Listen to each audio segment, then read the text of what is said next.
Hi, I'm Olivia and this is my recommendations channel. Mila's going to join me again. I really thought by now she'd be tired of coming up here. I really thought she was going to hide in her little nest. We've got, years ago, I watched the rest of her pack from her first home and didn't want that many dogs on my sheets. I love them. They're great dogs. But I didn't want that many dogs on my sheets, you know. So I slept on top of the covers and I bought this big old chenille blanket, chenille blanket, and now that chenille blanket is Mila's nest. Unless, of course, my back hurts too much for me to make my bed, in which case I will just throw the chenille blanket in the washer and we'll sleep under that until my back feels better. Anyway, so today we are doing the book It's Watching by Lindsay Currie. I can't remember her last name. I used to have a friend who was with the same last name a long time ago. So, It's Watching is set in and near Midlothian, Illinois, and Tinley Park, Illinois, which is kind of my old stomping grounds. I grew up, Alex doesn't want me to be this specific about it, but I think saying it within a 10-mile radius, gives you a pretty big area to choose from. I grew up within like a 10-mile radius. There was one destination where we're driving from our home to that destination, which I will not go into because make Alex happy. We'd go by the Forest Preserve, that Bachelor's Grove Cemetery, which is where this is set. This is supposed to be Bachelor's Grove. It is, and it's just an artistic representation of a cemetery. So Bachelor's Grove, they're not real sure on why it's called that. It is a cemetery in a forest preserve. The county, Cook County, Illinois, now owns that land.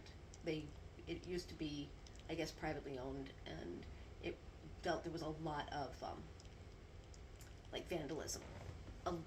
The majority of the gravestones are either defaced or gone entirely. One gravestone was taken and is now in the Tinley Park Historical Museum. Some are gone entirely.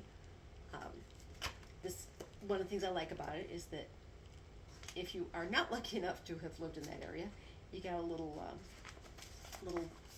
map here showing where everything is laid out in the cemetery, and you can see the little listing of who's, even little pictures of the gravestones.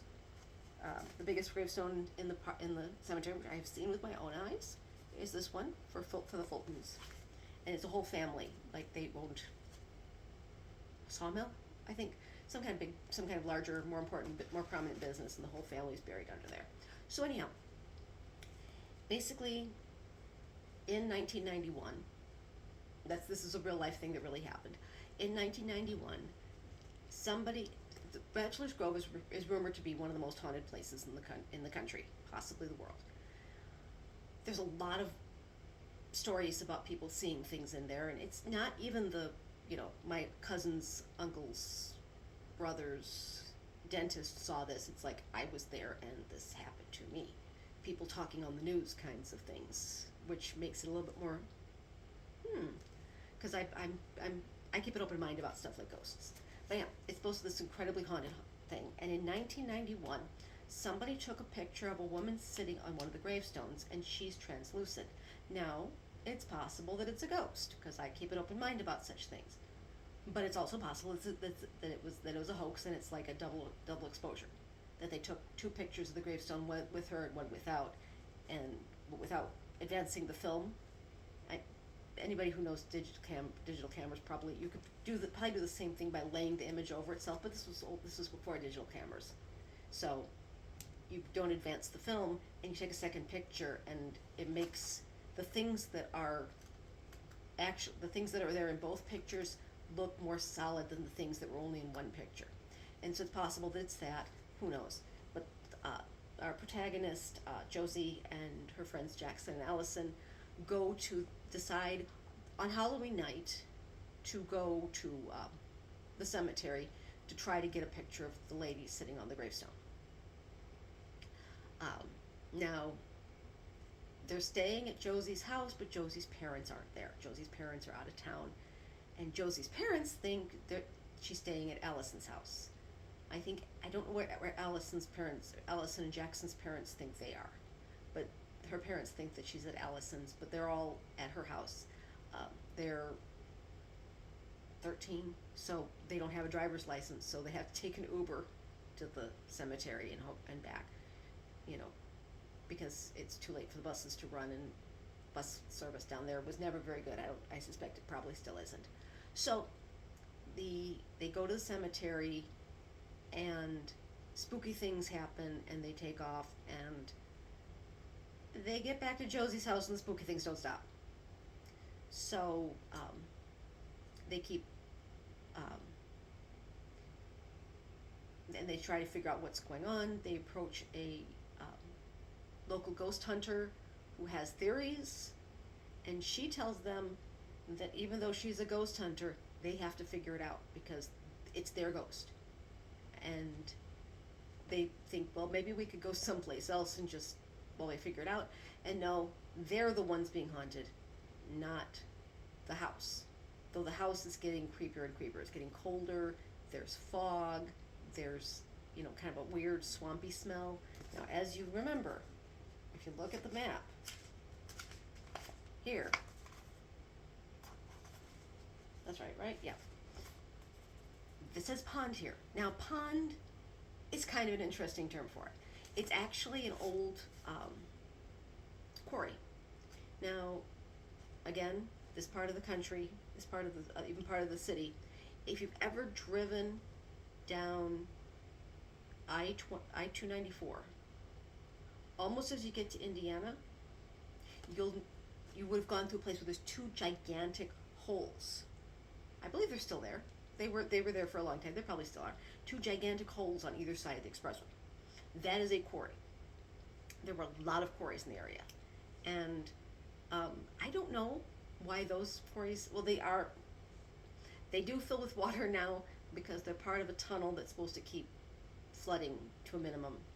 But it took so long for this tunnel system to be built that the city outgrew it, and now it's not doing what it's supposed to do. But it basically, flood water is supposed to flood into the quarry and stay there. But the whole area, there's a lot of quarries, and a lot of the quarries, you eventually hit something that's eventually hit water, and then the quarry fills up, and that's what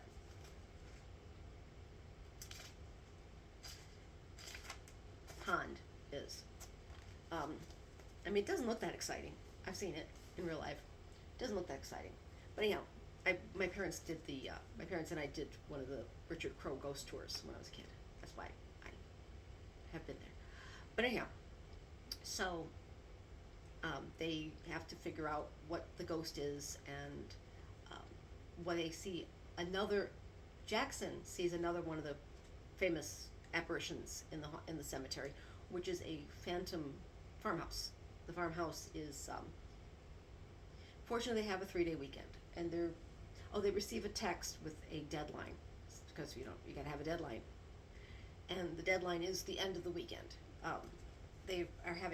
Apparently their school has a fall break that just happened this year to coincide with Halloween weekend, and Jackson sees the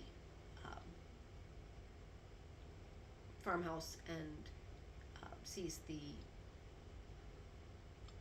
hears an old Irving Berlin love song written about his first wife who died soon after they got married. And so they come up with conclusions and things, and most of their conclusions are wrong, and it's very touching when we figure out what's going on. And the thing is that the people that Currie attribute the ghost thing to were real people. Everybody mentioned in here, not Josie and the ghost hunter and all that, but everybody mentioned in connection with Bachelor Grove Cemetery are real people. And I loved that part of this. That's part of the reason why we're going, ooh, go read this book, because it's so steeped in local history to where I grew up. Well, kind of far, but still kind of feels like home. And I won't tell you how the ghost story part ends up, but I will tell you how the book ends. The book ends with, because Josie wants to be a journalist more than anything. That's why she wants to do this. She wants to write a story about it and make big deal as a budding journalist kind of a thing. And she ends up telling the stories of the people of Bachelor's Grove. Because not all because as you can see from the map, I really wish I'd bookmarked this. As you from the map, there's a lot of missing graves. There's a lot of people buried out here, and there's no graves. There's no gravestones. See, the tombstones in this area, and so she feels that it's important to tell their stories, and she decides she's going to tell their stories, and the school, not the school, I think the historical society decides they're going to run her stories in their little newsletters and things. So she gets her first, rather than cracking the story of the lady in white of Bachelor's Grove, and getting into a school newspaper, she ends up becoming, for all intents and purposes, a professional journalist. And I'm there for that. I'm there for that. It was awesome. It's such a good book. I loved it. And if you're into Chicago history, the history of the Chicago area, I highly recommend it. It's got some really kind of creepy moments and some spine-tingling stuff, and some moments that, since it's a middle grade book, will be really gripping for the middle grade, really frightening for the middle grade reader. I really loved it, but mostly I like it because it really, it's close to my heart for being my neck of the woods, and we end up with her deciding to tell their stories, and everybody wants their story told. So